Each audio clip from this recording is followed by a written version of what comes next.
Hey everybody, what is going on out there? Friday night, August the 5th, 2022. Welcome to the Fortress of Rock, episode 51.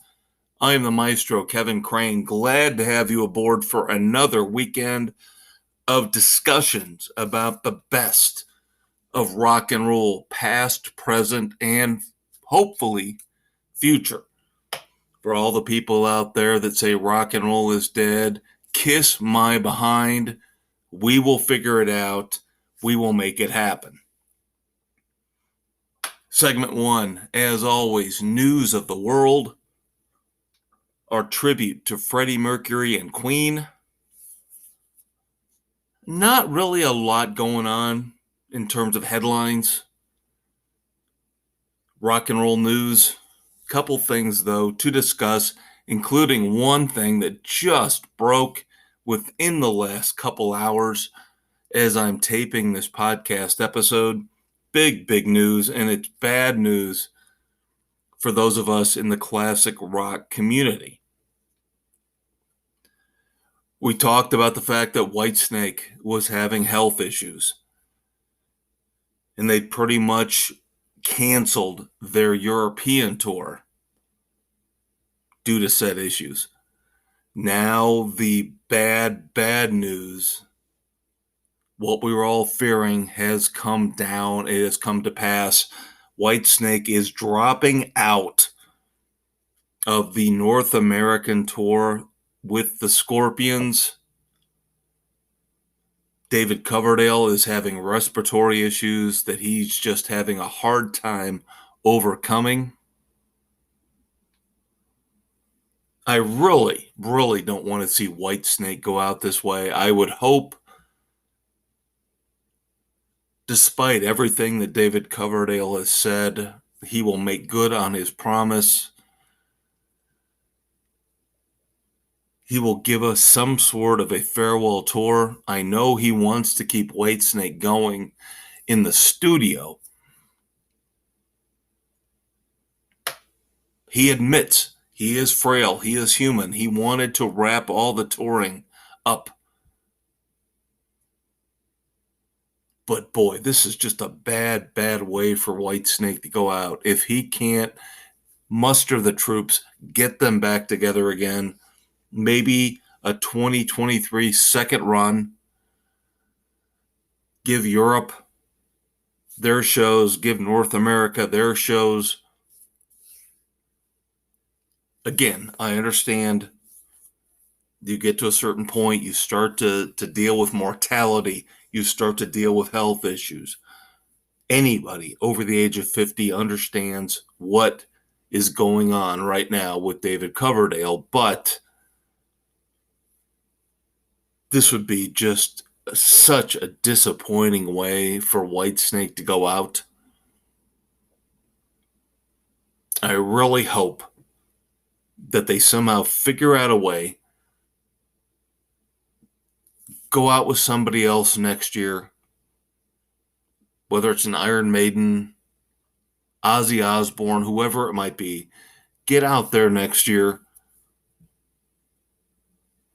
Give the North American fans and the European fans one more final run.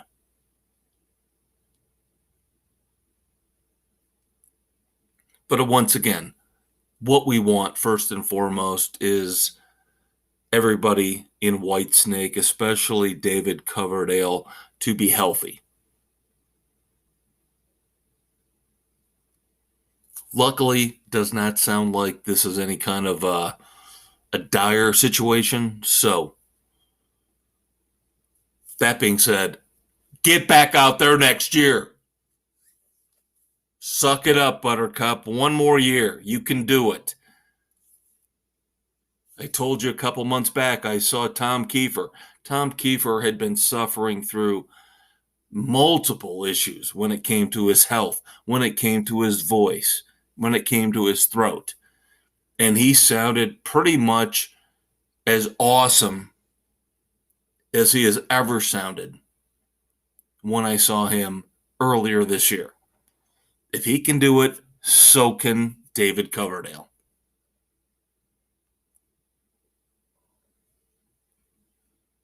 in one of the biggest ironic situations of all time. At least that's how I look at it. Vince Neil of Motley Crue actually gets to sing on the main stage at the Grand Ole Opry. Vince Neil sang Home Sweet Home on one of the most iconic stages in America. You could say the Hollywood Bowl. You could say Madison Square Garden. Grand Ole Opry's got to be up there in the top three.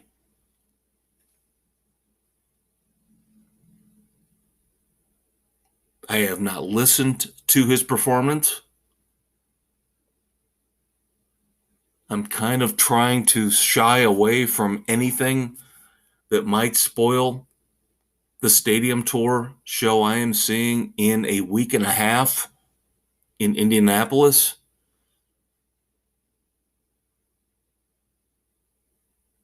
I saw Motley Crue on their farewell tour, and I was not impressed with Vince Neil and his voice.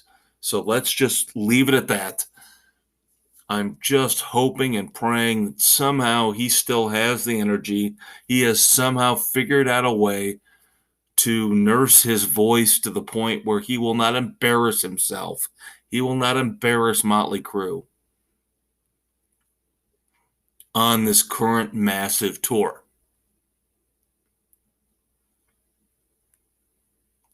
Just make it through Indianapolis and then do what you will. Finally, in news of the world, as I mentioned, very brief segment this week. The passing of Mo Osteen. A lot of people out there are going to go, who is Mo Osteen? Why do we care about Mo Osteen? Next to the Motown signings of the 60s, Mo Osteen might have been in charge of the greatest era of rock and roll when it came to who he signed directly, indirectly, who his company oversaw as they brought them in. Let me give you a rundown. Let me give you a list of the acts, the bands that Mo Osteen was either directly or indirectly responsible for signing for Warner Brothers Records. We start off with the Kinks and the Jimi Hendrix Experience directly contributed to Mo Osteen. He signed both of those bands. We get into the 70s and the 80s, even into the 90s. Fleetwood Mac, Van Halen, The Who, Red Hot Chili Peppers, Green Day, Tom Petty and the Heartbreakers, R.E.M., Steely Dan. Yes, I know you're overwhelmed, as am I. It makes me think. It makes me wonder about, again, something I've always talked about on the show, a theme, a recurring theme that I can't get away from is where are we now when it comes to rock and roll versus where we were?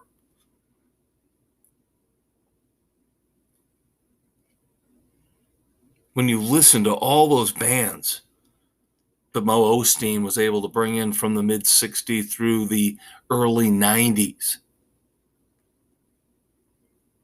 And now we look at the state of rock and roll today.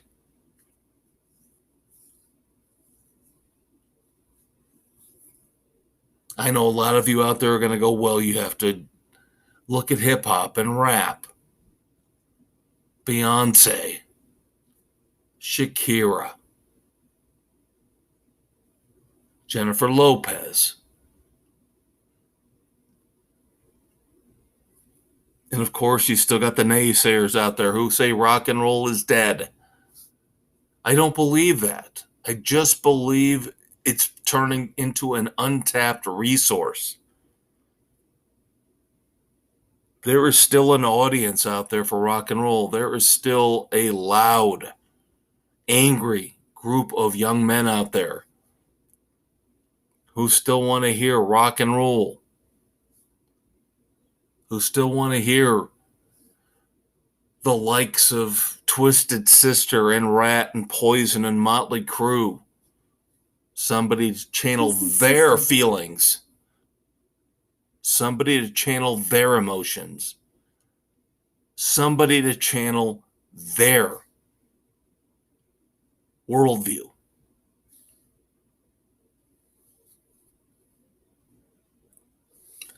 Apologies, my Alexa just went nutsy cuckoo when I mentioned one of those bands. I don't know if you guys heard that, but that was kind of fun.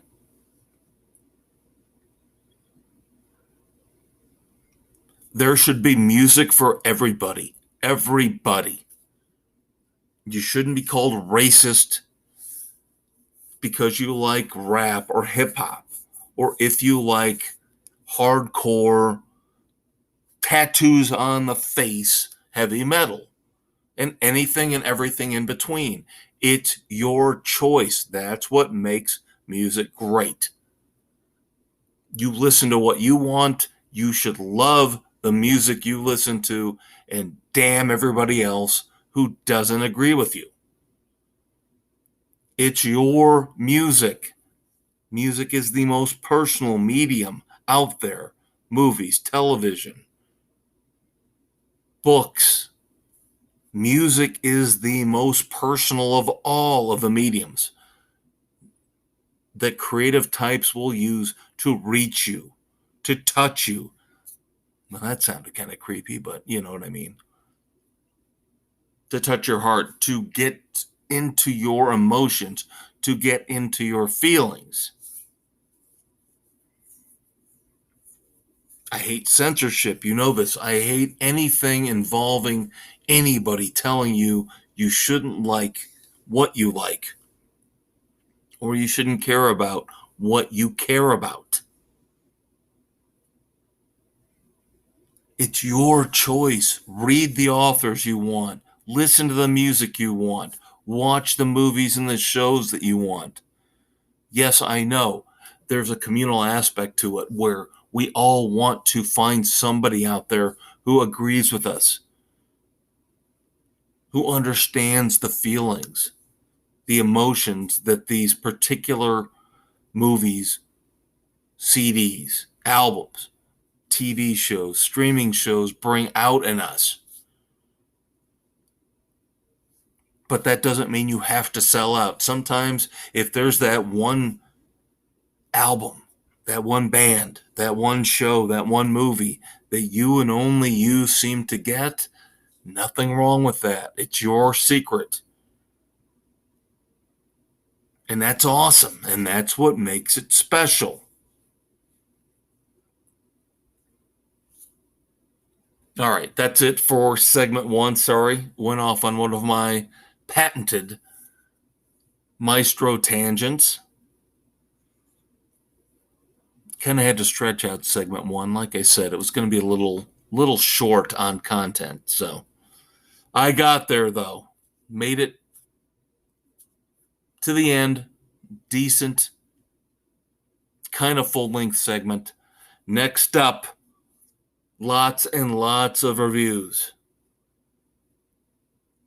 including an album review for the band that is opening up for Vince Neil and Motley Crue, along with Joan Jett, Poison, and Def Leppard on the stadium tour in full swing right now across North America. That would be Classless Act. Also, new songs from Ozzy Osbourne, Collective Soul, and Sammy Hagar and The Circle. All coming up in the breakdown segment. So hang out for me a little bit longer here on this Friday night. I'll be right back. Thank you so much for tuning in to the Fortress of Rock podcast with me, the Maestro, Kevin Crane. Of course, that was segment one, The News of the World, our tribute to Freddie Mercury and Queen, where we look back at the past week in rock and roll and all the news and all the controversies that you deserve to know about. Next up is the heart of the show, the meat and potatoes breakdown, where we are going to review all the new songs, all the new albums, all the new concert tours, the shows that I've seen personally. Stay tuned for that. Of course, we're now available on Spotify, Anchor, Apple, Stitcher, Castbox, Google, Pocket Cast, and Radio Public, wherever you listen to your favorite podcasts. Hang out, kids. We'll be right back. Hey, everybody, welcome back to segment two of the Fortress of Rock here on August the 5th, 2022, episode 51. Of course, if you can do math, if you understand the calendar, you know that means next week we'll be getting close to the 1-year anniversary of the Fortress of Rock. And of course, what's going to be awesome is when we hit that 1-year mark, we will review the massive stadium tour we mentioned in segment one with Motley Crue, with Poison, with Def Leppard, with Joan Jett, and with this band who we are reviewing this week on the breakdown segment, Classless Act. Welcome to the show. Their debut album. They are the ones. Show up early. I've looked. Start time is listed as 4 p.m. for my show that I'm attending in Indianapolis, Indiana. Some people say, oh, no, 5. 5 is Joan Jett. 4 o'clock is Classless Act. So, let us go through the 12 tracks of Classless Act. Welcome to the show.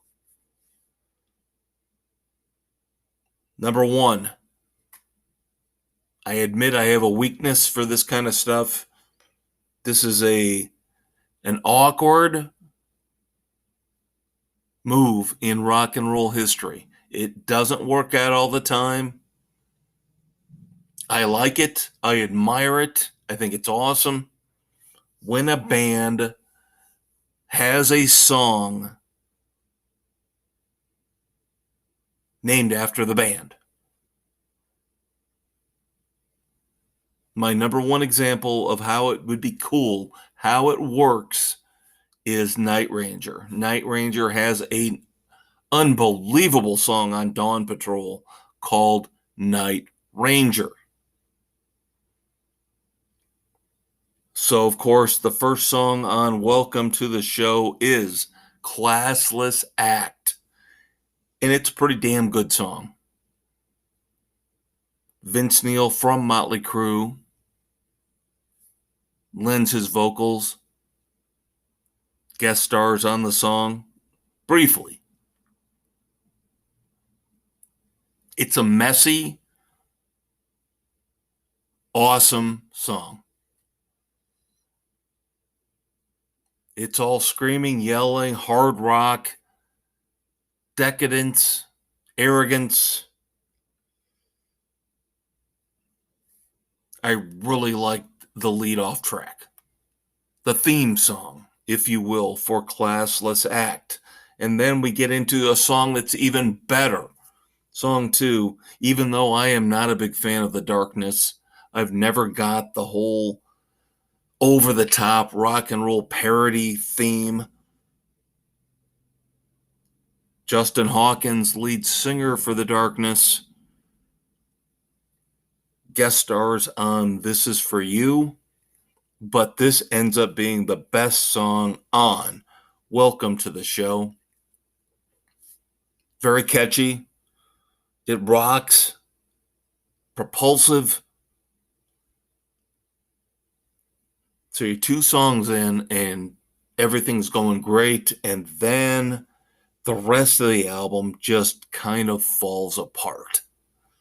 I am sad to say. Time to Bleed is weak. Gets a little better the more you listen to it, but still, I just couldn't really get into it. The guitar riff is okay. The chorus is weak. Track 4 On My Phone is awful. It's a poppy, over, melodramatic, honestly, piece of garbage that I just never will listen to again. Then you get All That We Are, like Time to Bleed, a little bit better the more you listen to it, but still not great. The chorus is somewhat catchy. Then you get to track 6, Made in Hell. Yeah, this song was made in hell because it's awful. It is awful. It's a chaotic mess. The guitar is maybe redeemable, but otherwise, easily out of the 12 tracks on Welcome to the Show, Made in Hell is by far the worst. Track 7 is Storm Before the Calm. Again, some good guitar work. A moderately decent song. Nothing great, nothing awful. And then we get Haunting Love, which just bored me to tears. Not very good. Again, the guitar may be passable. And then No, It's Not Green Day, but track 9 is Walking Contradiction. Much better guitar hook, much better song. Probably the only decent song on the second half of this album. Give It to Me is moderately okay, moderately catchy, but nothing exemplary, out of the ordinary, great. And then the last 2 songs, Circles and Thoughts from a Dying Man, are just dull, boring. Especially Thoughts from a Dying Man, almost melodramatic Beatle type stuff. I think you can tell by my review that I was not a big fan of Classless Act's Welcome to the Show. There are very, very, very good songs on this album, but for the most part, very, very, very dull, boring songs on this album. Maybe they will be a little better in concert when I see them on the stadium tour in a week and a half. We'll see. All right, next up is the second release from Ozzy Osbourne's upcoming Patient number 9 album, due out in September. This is Degradation Rules. And this is not a great song. Again, I'm worried about where Ozzy Osbourne is going. This is not the edgy, creative Ozzy Osbourne from the early 80s that I grew up with. Blizzard of Oz, Bark at the Moon, Diary of a Madman. This is really generic, boring, dare I say, uncreative Ozzy Osbourne, just playing by the rules, painting by numbers, just is not coming up with anything exciting or original anymore. And I know he's old, he's in his 70s, I get it. I get it. But don't go out there and don't perform and don't put out new music if you can't make that new music, those new performances, exciting and interesting and different. Of course, Degradation Rules has his old bandmate from Black Sabbath, Tony Iommi, in on guitar. That gives it a little bit more of an edge, makes it a little bit more exciting, a little bit better than the title track from Patient Number 9 that we reviewed a couple weeks back here on The Fortress. But still, I hate to say it because he's a legend,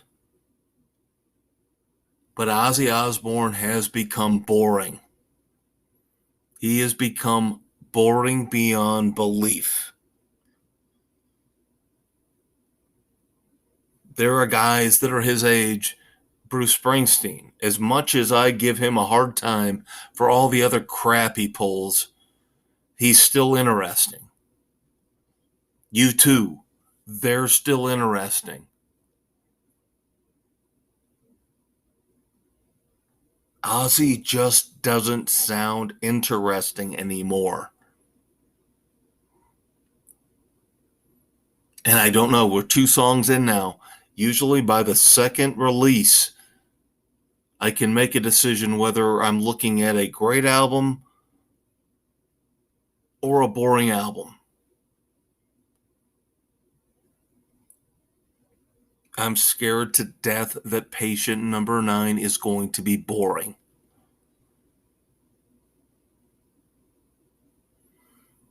However, we move on to Collective Soul, the second release from their upcoming album, coming out 1 week from today. Vibrating. I had my reservations. I did not know where to go after I heard all our pieces. A little poppy, little generic, little too radio friendly for me, but not terrible, not bad. Never criticized it. Now, Cut the Cord comes out. Cut the Cord is harder, edgier. Dare I say, one of the last attempts for Collective Soul to be a rock and roll band, pure and simple. And it is great. It is awesome. Got a little punk vibe to it if you want to go down that road. Cut the Cord is fantastic. That makes me, as the second single off of Vibrating, want to hear the album.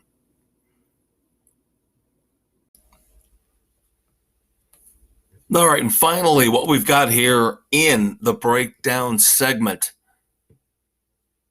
our tribute to Tom Petty and the Heartbreakers each and every week, is the new song, finally, from Sammy Hagar and The Circle.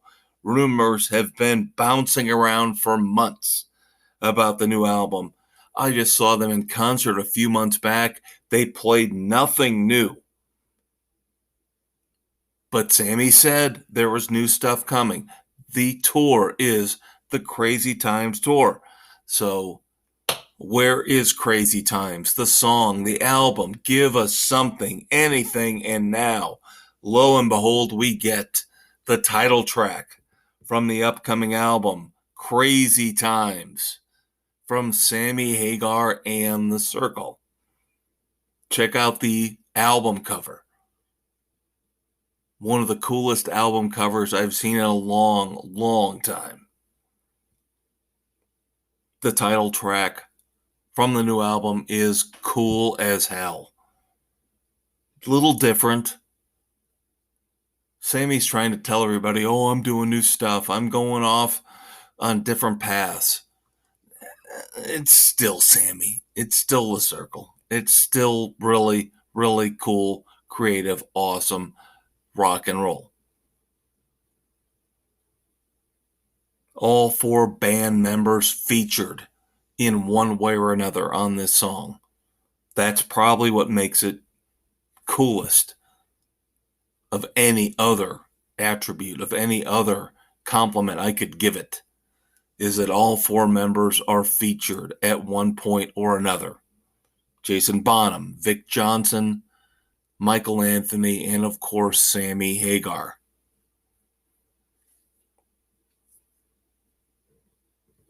Diehard Sammy Hagar fans might not like it as much because it does dip into the creative well a little bit. But it's not out there. It's not freaky. It's not U2 Zooropa era, U2 pop era. It's just good, solid, creative rock and roll. You've got to check out Crazy Times from Sammy Hagar and The Circle, and this is a great, great precursor to the album coming out at the end of September here in 2022. All right, that'll wrap up Breakdown for this week. Got a lot to talk about here in segment 3. I want to go back, our look at anniversaries, birthdays, and moments in classic rock history. So hang out, stay tuned. I'll be right back. All right, now that we've looked at the current state of music in our breakdown segment, it is time to climb into the DeLorean and travel back in time to look back at moments in rock and roll history, birthdays, deaths, anniversaries of song and album releases. It is time for I Want to Go Back, our tribute to Eddie Money. Stay tuned. And as always, we're on Spotify, Anchor, Apple, Stitcher, Castbox, Google, Pocket Cast, and Radio Public, anywhere where you listen to your favorite podcasts. Hey everybody, welcome back to the Fortress of Rock. I am the Maestro, Kevin Crane. Episode 51 here, August the 5th, 2022. Thanks for hanging out with me on your Friday night. I want to go back, segment 3, our look back at classic moments in rock history, anniversaries, birthdays, paying tribute to those that laid the foundation for the classic music, the bands, the performers that you and I know and love. Starting off with birthdays. August the 5th, 1964, unfortunately, MCA from the Beastie Boys, Adam Yauch, died in 2012. This would have been his birthday today. The Beastie Boys are one of the few rap bands that I acknowledge as cool. One of the few rap bands I can listen to without throwing up in my mouth a little bit. Sabotage. Fight for Your Right to Party. Brass Monkey. Rap music doesn't have to be nasty, misogynistic, divisive, like I feel most of it is nowadays. The Beastie Boys showed us that you could actually listen to rap music and not have to declare a side.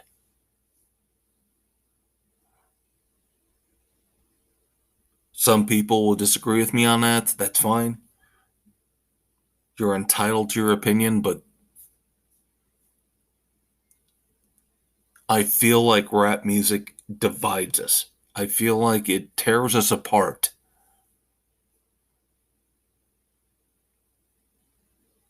And I think the Beastie Boys were one of the few bands that showed us that it didn't have to. Rap music did not have to tear us apart. August the 5th, 1959, 63 years old today. Arguably the goofiest member of the Foo Fighters, Pat Smear. If you've seen Studio 666, you know what I'm talking about when I call him goofy. I think he would actually take that as a compliment. He's arguably the most endearing member of the Foo Fighters.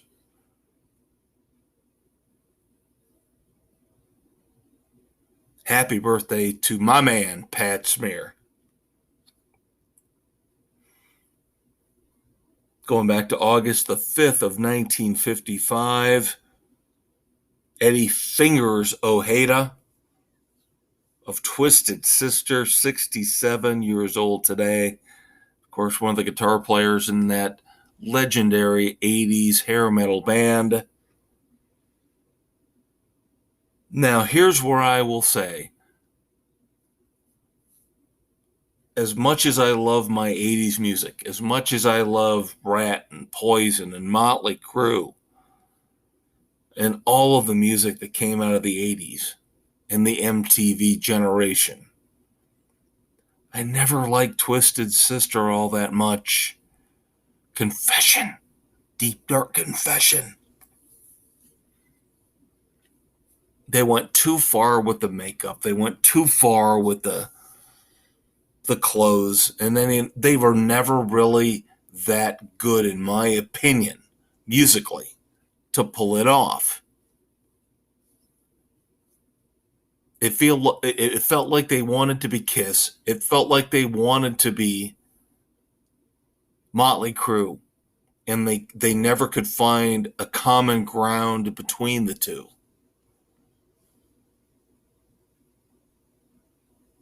And I'm kind of sick and tired of hearing we're not going to take it. And I want to rock. And I know they're legends on the East Coast. I get it. But there are certain bands. You can't love every band from a certain genre. There are going to be strong ones and there are going to be weak ones. And I just feel like Twisted Sister is one of the weak ones when it comes to the 80s hair bands. I just don't get it. I don't get the appeal. And I love Dee Snider. Don't get me wrong. I think he's fantastic. He is the flag bearer for 80s rock and roll. But I don't think Twisted Sister ever found their true identity. I don't think they ever figured out who they wanted to be. And that's why I say they kind of fell between the cracks. Were they Motley Crue? Were they Kiss with the makeup? For me, it just didn't work.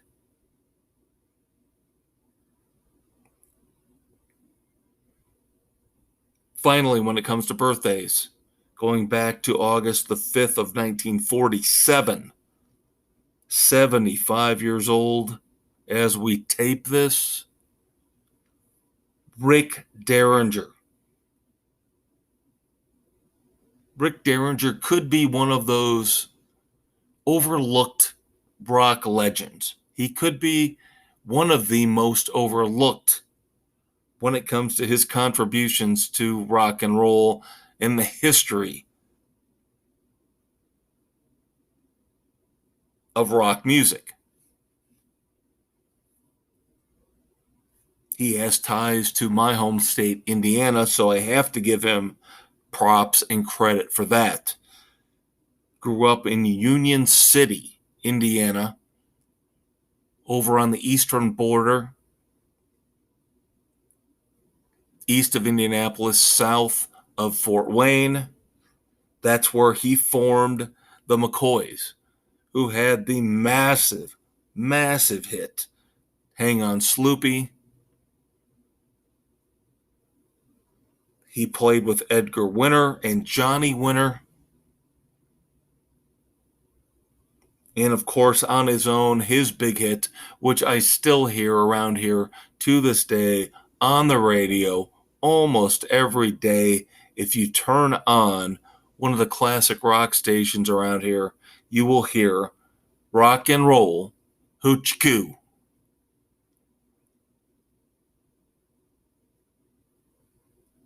And I love the song. I just do. I can't get enough of Rock and Roll Hoochie Coo.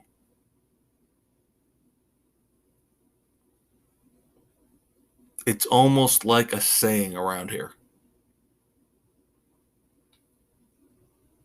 Rock and Roll Hoochie Coo. Happy birthday to Rick Derringer. Moving on to anniversaries. I am cheating on one this week. Going back a couple days to August the 3rd of 1987, because this is a big anniversary. The 35th anniversary of the release of Def Leppard's Hysteria. If you guys haven't figured it out by now, I am a big Def Leppard fan. Hysteria is not my favorite by any means. I'll take High and Dry or Pyromania any day of the week over Hysteria, but even I have to admit that Hysteria solidified Def Leppard as a massive, multi-million-dollar selling band in America, if not across the world.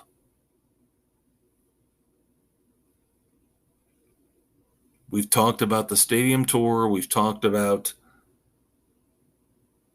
Motley Crue, Joan Jett, Classless Act, Poison, the bands they're playing with, but Def Leppard could make the claim, along with Joan Jett, hey, we're in the Rock and Roll Hall of Fame.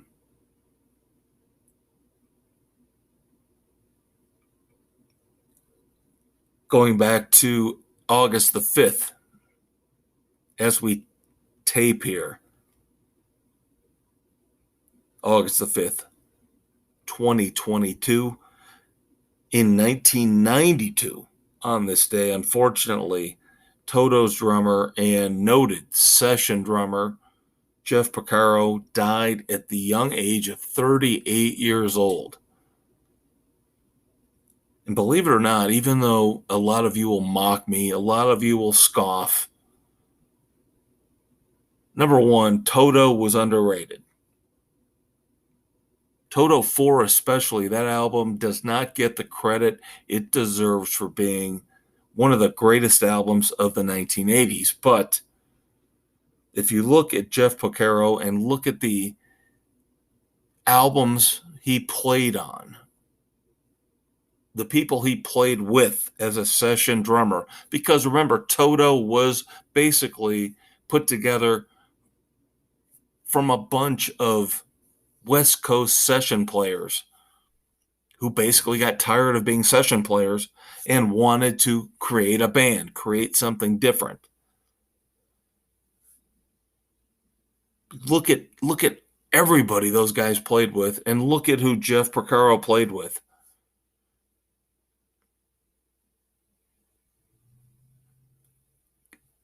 You can't feel, I hate to say this, you can't feel 100% bad for him because he did this to himself.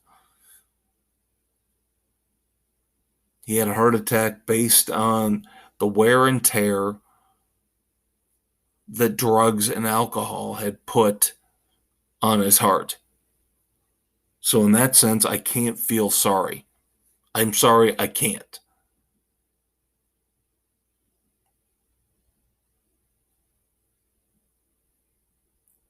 But at the same time, you feel bad because you lost such an incredible musical talent.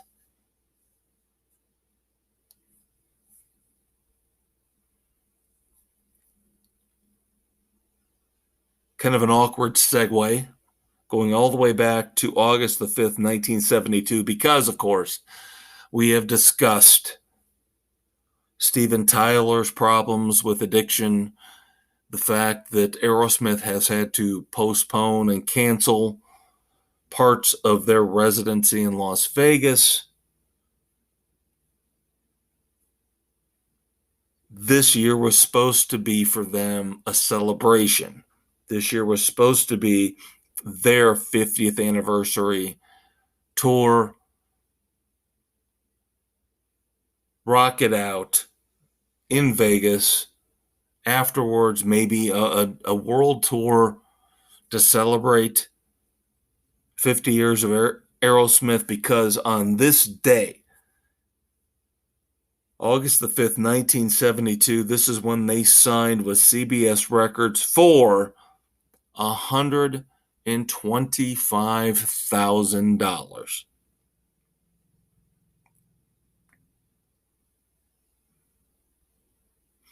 Many will argue that Aerosmith is the greatest American rock and roll band of all time. I would say Van Halen. Some would side with me. Some would side with Aerosmith. There might be some others out there who say CCR.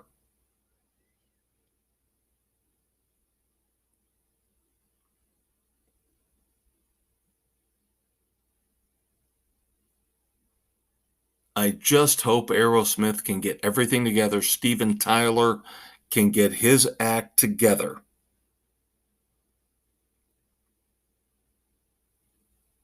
So we get one final run with Aerosmith. We know Joey Kramer's having issues right now. His wife just died. That all being said, and all the breakups and all the makeups that we've seen with Aerosmith,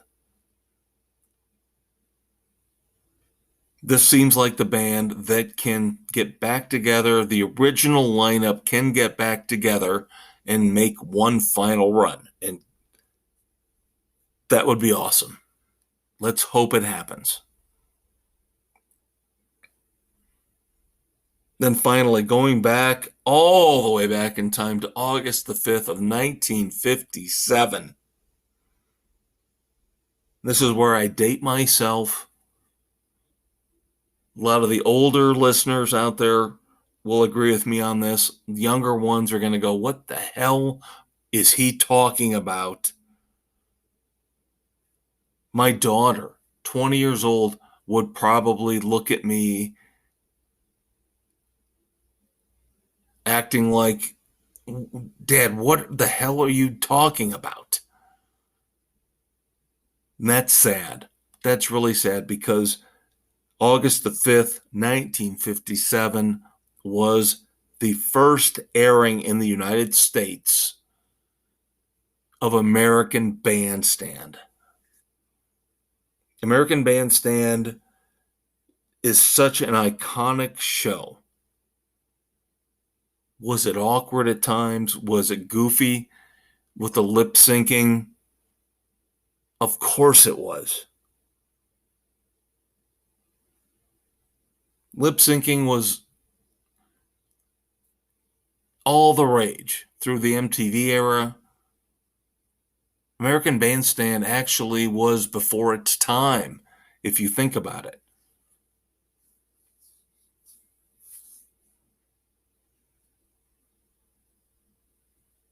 American Bandstand launched in 1957, ended up going national, ended in 1989. To me, that was the end of an era. And I didn't watch American Bandstand every week.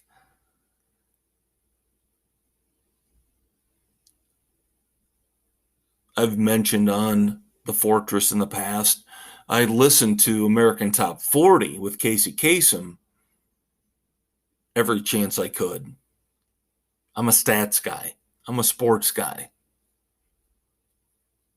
So knowing where songs ranked in the top 40 in the country meant more to me than what a bunch of teeny boppers thought when Dick Clark stuck a microphone in their mouth and said, "Hey,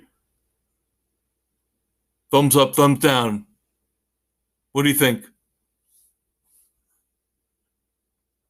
Is the new Donna Summer song awesome or not?"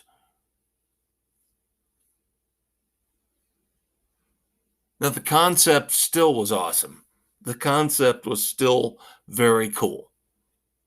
The dancing kids on the stage, not so much. I never got that, never understood that. We've seen sitcoms, TV shows, movies make fun of it, kind of tweak it, kind of go wink, wink at the fact that we all knew it was kind of stupid.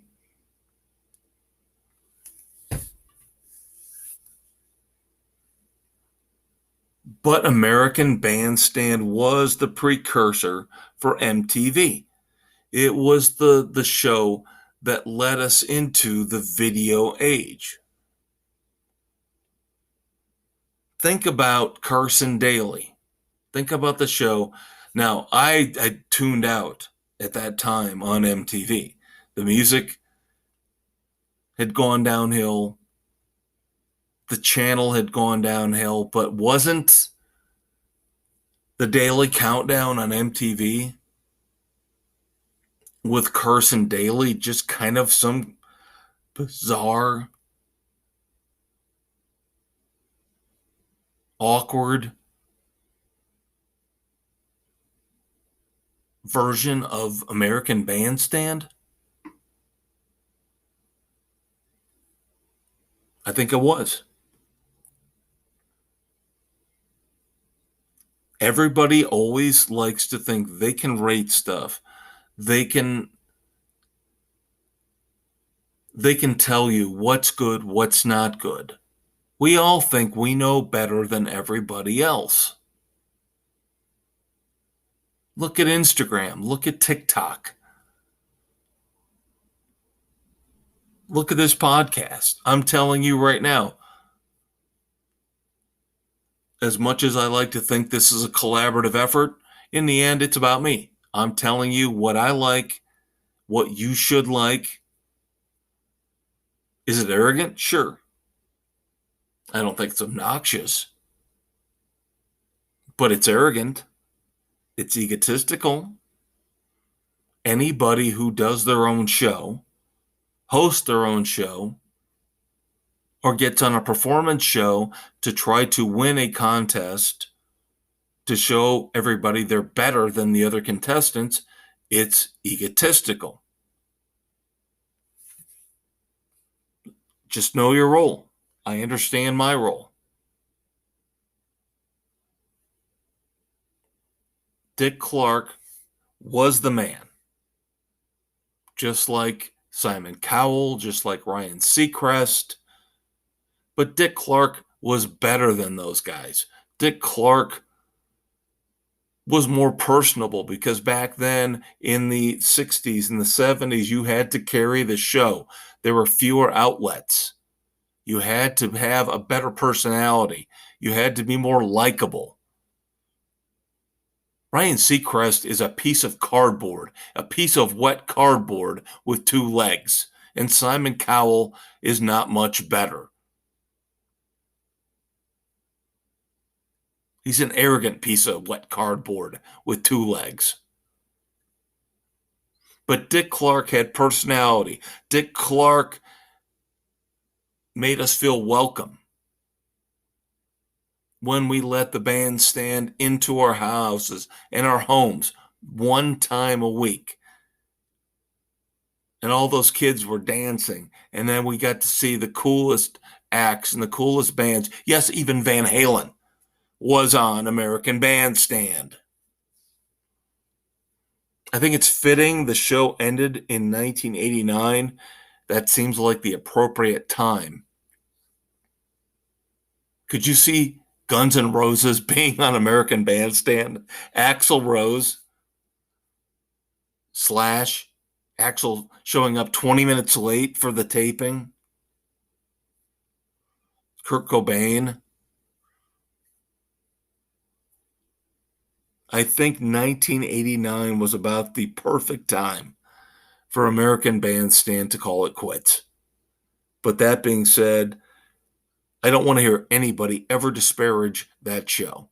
That show, again, along with Casey Kasem's radio show, American Top 40, is part of the culture, part of the growing up process for people like me who grew up in the 70s and the early 80s. Those were parts of our life. American Bandstand, American Top 40.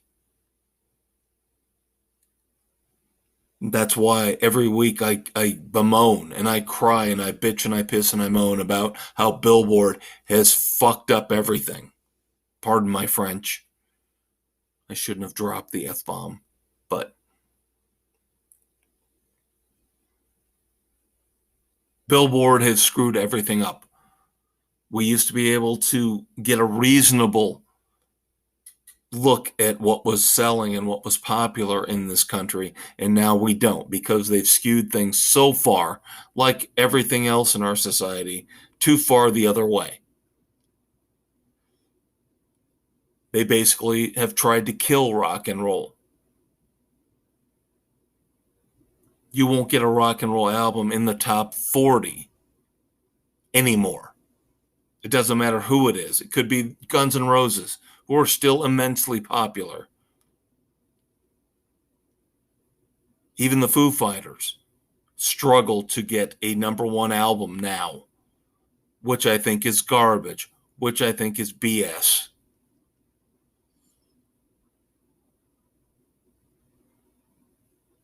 Because Billboard says it's so. I still think now with Spotify, with Pandora, with Tidal, there's a different path to success. There's a different way to success. And even though the media outlets out there still think that Billboard is the way to judge whether an act, a band, an album, a song is successful, I don't buy it.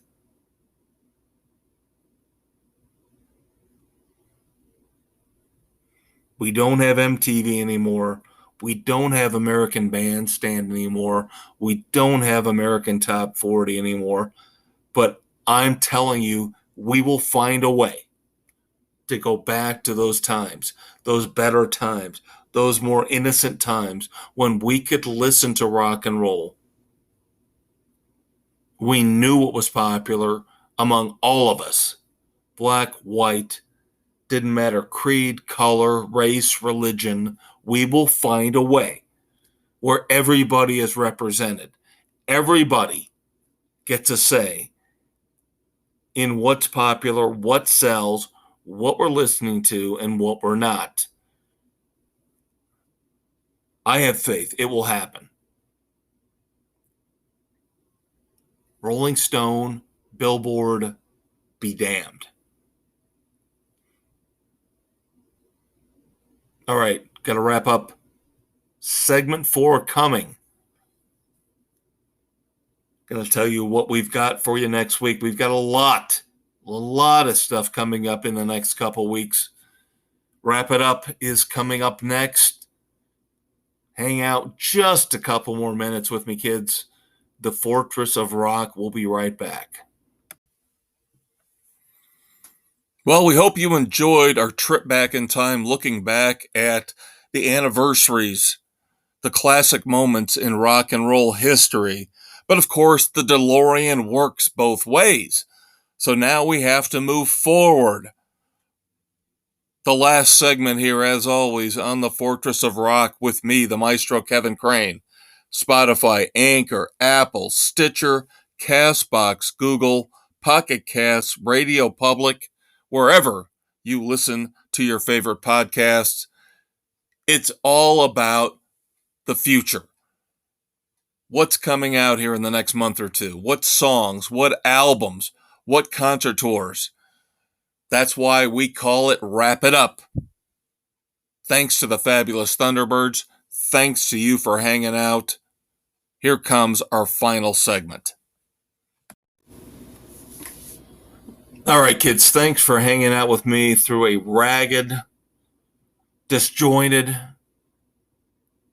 Fortress of Rock this week. Episode 51, August the 5th, 2022, wrapping up here Friday night. Go out, have some fun here when you're done listening to me. Responsible, safe fun, but have fun nonetheless. Of course, the whole weekend is yours. Next week, you want to get the jump on me? You want to get ahead of the Maestro, listen to some of this stuff before I do? Go for it, because next week, finally, we're going to review the second album of 2022 from Jack White, Entering Heaven Alive. More acoustic, a little bit more mellow, so looking forward to that. 2 weeks from tonight, Collective Souls Vibrating. We'll have a review of that. Now, the album actually comes out a week from tonight. The album comes out August the 12th. So you have a full week to listen to it along with me before I give you my review. Singles that we're going to be reviewing here in the next couple weeks. King's X, second release from their upcoming album is Give It Up. David Lee Roth, blatant, obvious tribute. Watch the video if you don't believe me, for Van Halen. And of course, the passing of Eddie Van Halen. The song is Nothing Could Have Stopped Us back then anyway. Bush has got a new song out, More Than Machines.